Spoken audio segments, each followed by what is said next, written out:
ଆପଣଙ୍କ ପରିଚୟ? ମୋର ପରିଚୟ ହେଲା ରଞ୍ଜିତ କୁମାର ଦାସ। ଆମର ଆଜି ଲିଙ୍ଗେଶ୍ୱର ମହାଦେବଙ୍କର ପୀଠରେ ମାଘ ତେର ସପ୍ତମୀ ଯେଉଁ ମହାପୁଣ୍ୟ ଦିବସରେ ଆଜି ଆମର ଅଞ୍ଚଳବାସୀ ଏଠି ସ୍ନାନ କଲୁ। ଆଉ ବ୍ରାହ୍ମଣମାନଙ୍କୁ ଦାନ ପୁଣ୍ୟ ସାଧୁ ସନ୍ତମାନଙ୍କୁ ଦାନ ପୁଣ୍ୟ କରି ଆଜି ମହତ ଅର୍ଜନ କରୁଛୁ।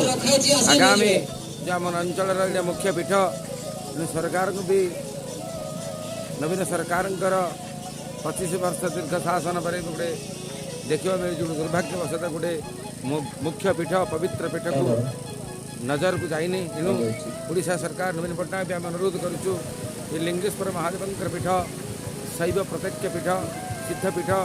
ଏଣୁ ଆକୁ ଉନ୍ମୋଚନ କରି ଆକୁ ଉତ୍ତର ଉନ୍ନତ କରିବା ପାଇଁ ଅଞ୍ଚଳବାସୀ ତରଫରୁ ମୁଁ ଲିଙ୍ଗେଶ୍ୱରଙ୍କର ପୁରୋହିତ ତରଫରୁ ଅନୁରୋଧ କରୁଛି ସରକାରଙ୍କୁ ଲିଙ୍ଗେଶ୍ୱର ମହାଦେବଙ୍କ ପାଇଁ ଦୃଷ୍ଟିଗୋଚରକୁ ଆଣି ଏଥିରେ ବହୁତ ସଂଖ୍ୟାରେ ଭକ୍ତମାନେ ଆସୁଛନ୍ତି।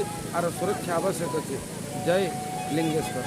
ଏଇଟା ତ ଆପଣଙ୍କର ଓଡ଼ିଶା ପାଇଁ କହିଲେ, କେନ୍ଦ୍ର ପାଇଁ କ'ଣ କହିବେ? କେନ୍ଦ୍ର ସରକାରଙ୍କ ଓଡ଼ିଶା ସରକାର ତରଫରୁ କେନ୍ଦ୍ର ସରକାର କ'ଣ ଜଣାଇବେ? କେନ୍ଦ୍ର ସରକାର ବି ଅନୁରୋଧ କରୁଛୁ ସେ ମର୍ଯ୍ୟାଦା ପୁରୁଷୋତ୍ତମ ରାମଚନ୍ଦ୍ରଙ୍କର ଅବସ୍ଥାନ ସ୍ଥାନରେ ଆଣି ପ୍ରଭୁ ସ୍ଥାନରେ ରହିଥିଲେ କିଛି ସମୟ ଏଠି 12 ଦିନ ଅଛି ପ୍ରଭୁଙ୍କର ଶିବଙ୍କର 12 ଦିନ ଅଛି, ପାର୍ବତୀଙ୍କର 12 ଦିନ ଅଛି, ରାମଙ୍କର 12 ଦିନ ଅଛି, ସୀତାଙ୍କର 12 ଦିନ ଅଛି, ବୃଷଭଙ୍କର 12 ଦିନ ଅଛି, ସିଂହର 12 ଦିନ ଅଛି।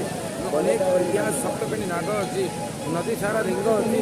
ତେଣୁ ଏ ଐତିହାସିକ ପୀଠକୁ ଐତିହାସିକ ପରମ୍ପରାକୁ ଉଦ୍ଧାର କରିବା ପାଇଁ କେନ୍ଦ୍ର ସରକାରଙ୍କୁ ଅନୁରୋଧ କରୁଛି ଯେ ଲିଙ୍ଗେଶ୍ୱର ମହାଦେବ ଉପରେ ସୁଦୃଷ୍ଟି ଦେଇ ଆର ପୁନରୁଦ୍ଧାର କରିବେ ବୋଲି ଅଞ୍ଚଳବାସୀ ତା ସହିତ ଆଜିର ମହତ୍ଵ ଦିନ କ'ଣ? ଆଜିର ମହତ୍ଵ ହେଉଛି ପବିତ୍ର ମାଘ ମାସ ତେର ସପ୍ତମୀ ମହାସ୍ନାନ। ଆଜି ଚନ୍ଦ୍ରଭାଗା ମହାସ୍ନାନ।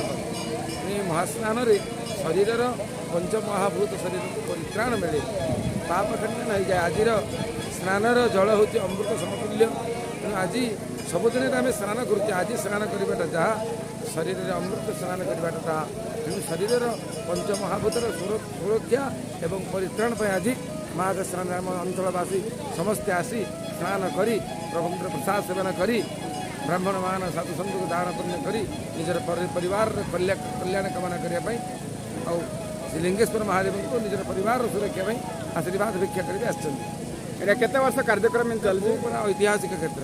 ଆଜ୍ଞା। ଆଜି ଯେଉଁମାନେ ଆସନ୍ତି ଦୂର କେତେ ଖଣ୍ଡ ଗାଁ ନା ବହୁତ ଦୂର 5-7 ହଜାର ଲୋକ ଜମା ହେଇଛନ୍ତି ଆମ ଅଞ୍ଚଳକୁ ନେଇକରି ସମସ୍ତେ ଆସି ଆଜି ଏ ରାମ ନଦୀ ତଟରେ ଆମର ମହାତୀର ଚନ୍ଦ୍ରଭାଗା ସ୍ନାନ କରି ବ୍ରାହ୍ମଣ ବସ୍ତ୍ର ସାଧୁସନ୍ଥଙ୍କୁ ଦାନ ପୁଣ୍ୟ କରି ଆଉ ପ୍ରସାଦ ସେବନ କରି ଉତ୍ସାହିତରେ ଯାଇଛନ୍ତି।